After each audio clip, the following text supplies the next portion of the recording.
Olá, eu me chamo Nicole Menezes e o meu grupo, composto por Bruna Bettiato, Kathleen Conceição, Fabrícia Tiffany e Rayane Vale, iremos apresentar nosso trabalho a respeito da sexta grande extinção. Mas, começando pelo conceito, o que significa a extinção? A extinção é um fenômeno relativamente normal que acontece de tempos em tempos. Ele é caracterizado pelo absoluto desaparecimento de todos os indivíduos de uma espécie, podendo ser por causas naturais, como catástrofes ambientais, por exemplo, secas, incêndios, tempestades, tornados, vulcanismo, ou, como veremos a seguir, por causas humanas. E existem diferentes tipos de extinções. É possível ter o acontecimento deste evento em apenas uma única espécie que está localizada em alguma região que não a favoreceu, por exemplo, ou em massa, que é causada por situações ainda maiores que alguns desastres ambientais. Um exemplo de uma extinção em massa que todos nós já conhecemos foi a que houve no final do período Cretáceo, como veremos a seguir. Olá, professor, me chamo Bruna e, bom, nós não podemos começar a falar da sexta extinção sem comentar sobre as 5 extinções anteriores que aconteceram no nosso planeta para deixar ele com a cara que nós conhecemos hoje em dia. Bom, o fim do período Ordoviciano aconteceu há 440 milhões de anos atrás e foi uma era glacial intensa, onde camadas de gelo se expandiram, o que alterou o nível dos oceanos e a temperatura global. Isso dizimou 85% da vida dos oceanos, que era onde estavam praticamente todos os animais e plantas da época. As esponjas marinhas sobreviveram. Há 360 milhões de anos atrás, houve o fim do período Devoniano, que foi marcado por erupções, principalmente na Sibéria. Isso gerou um aquecimento global, seguido de uma rápida glaciação e somado à diminuição de O2 nos mares. Acabou com 75% das espécies, e nesse período, alguns animais já estavam tentando sair da água para ganhar o ambiente terrestre. O fim do período Permiano aconteceu há 252 milhões de anos e foi considerada a pior de todas, tanto que se deu o nome de A Grande Morte. Erupções na Sibéria, novamente, derramaram muita lava, liberaram dióxido de carbono no ar e aumentaram a temperatura do planeta em 5 graus, gerando inúmeros incêndios ao redor da Terra. Os oceanos ficaram com pouco oxigênio, o que ajudou na proliferação de bactérias anaeróbicas, que liberavam sulfeto de hidrogênio. E isso contaminou o solo e ajudou a destruir a camada de ozônio. Com isso, a água e o solo ficaram devastados, acabando com 95% da vida.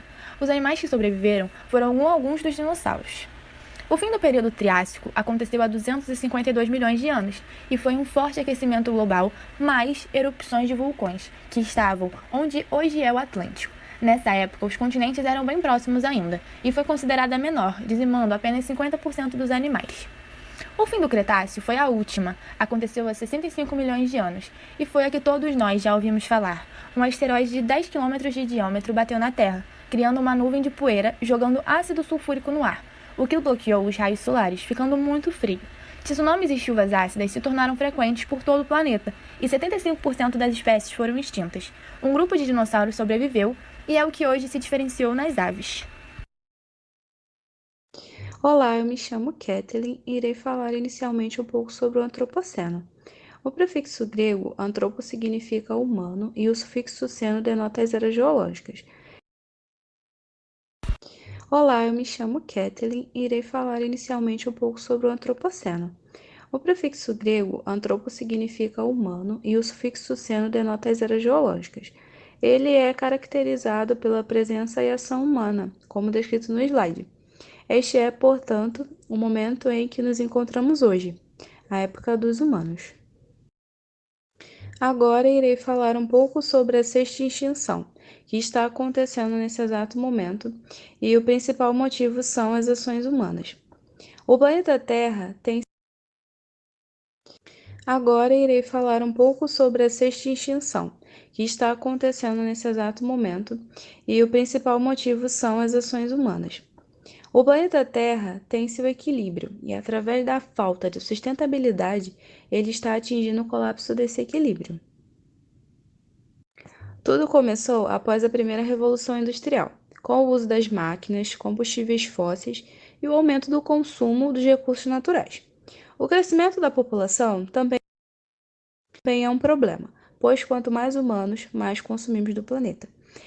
Com a população atual e nosso estilo de vida, estamos consumindo e poluindo de uma maneira desastrosa. Os impactos na ecologia são claramente evidentes, tais como os oceanos que tiveram sua acidez e temperatura modificada, além das extinções causadas pelos humanos.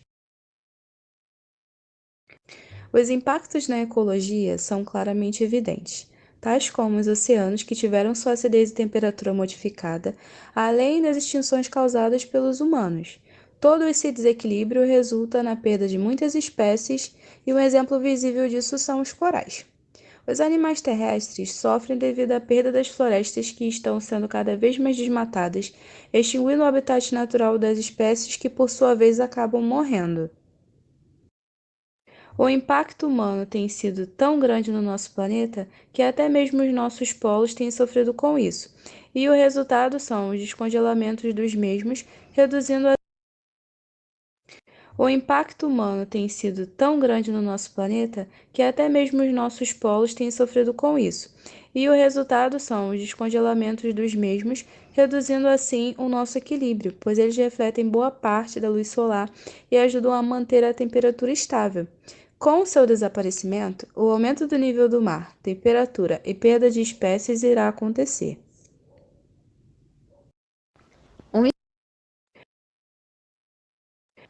Um estudo recentemente publicado no periódico científico PNAS diz que a sexta extinção em massa pode ser a ameaça ambiental mais séria à civilização, pois ela é irreversível. E para entendermos melhor a gravidade dessa situação, eu vou apresentar agora alguns dados tirados dessa pesquisa. Mais de 500 espécies de animais terrestres estão prestes a entrar em extinção e provavelmente irão nos próximos 20 anos. E segundo os cientistas, sem a destruição humana, essa taxa de perda levaria milhares de anos para acontecer. Foram analisadas 29.400 espécies de vertebrados terrestres para saber quais estavam prestes a desaparecer e quais não.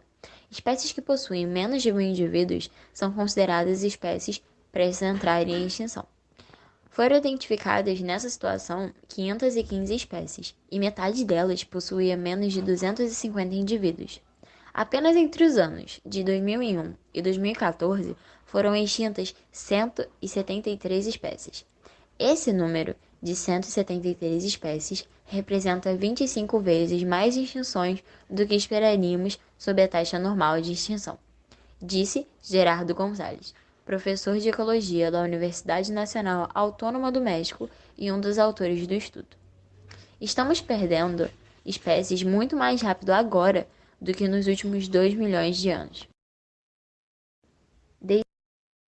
Desde 1500, cerca de 322 espécies foram extintas. Porém agora, esse processo está acelerado e pesquisadores afirmam que mais de 1/3 das 27.600 espécies de mamíferos, aves, répteis e anfíbios estudados está diminuindo em termos de números absolutos e alcance territorial.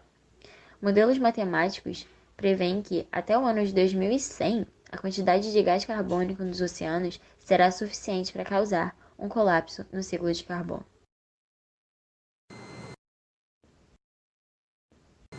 Então, o que podemos fazer para recuperar a biodiversidade e a vida selvagem no mundo?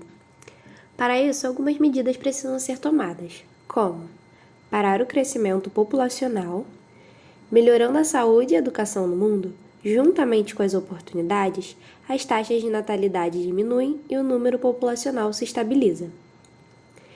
Utilizar energias renováveis. Substituir combustíveis fósseis por forças na natureza, como a luz solar, vento, água e energia geotérmica. Dessa forma, em alguns anos, depois do investimento inicial, conseguiremos captar 20 vezes mais energia do que precisamos, e ela terá um preço mais acessível, além das cidades serem muito mais limpas sem as toneladas de carbono sendo jogadas na atmosfera. Manter os oceanos limpos. Criando uma medida mais eficiente para a coleta de lixo e reciclagem e diminuindo o uso de materiais plásticos e descartáveis, pois os mares são um importante redutor de carbono na atmosfera e também, no futuro, pode se tornar a maior fonte de alimentos do mundo, se feito da forma correta, como criando áreas protegidas da pesca e visitação. Dessa forma, o ambiente se torna mais saudável e há um maior crescimento da população de animais marinhos. beneficiando até os pescadores. Mudando nossos hábitos alimentares. Diminuir o nosso consumo por carne diminuirá na metade as terras ocupadas e desmatadas para a pecuária. Terras essas que podem ser replantadas com árvores nativas. E incrementar o uso de fazendas verticais, reduzindo a área de plantio e podendo até mesmo ser feito em áreas urbanas, aumentando assim a produção e reduzindo os gastos de água. E depois de tudo isso,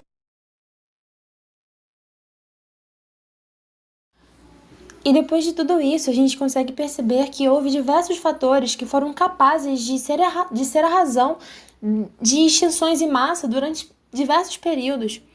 Porém, todos esses foram naturais. Até então. O homem, com o decorrer da sua evolução, ele exerceu uma influência sobre todo o planeta e de várias formas possíveis. E, em sua maioria, negativamente, nas quais fomos capazes de extinguir espécies apenas por diversão, como no caso de caças esportivas. Existem casos de falta de informação ou até mesmo de pura negligência. As tomadas de decisões atuais em relação às políticas de preservação do ecossistema do planeta convergem para um futuro extremamente sombrio. A mudança, que já é tardia, deve ser realizada de imediato, antes que a situação se torne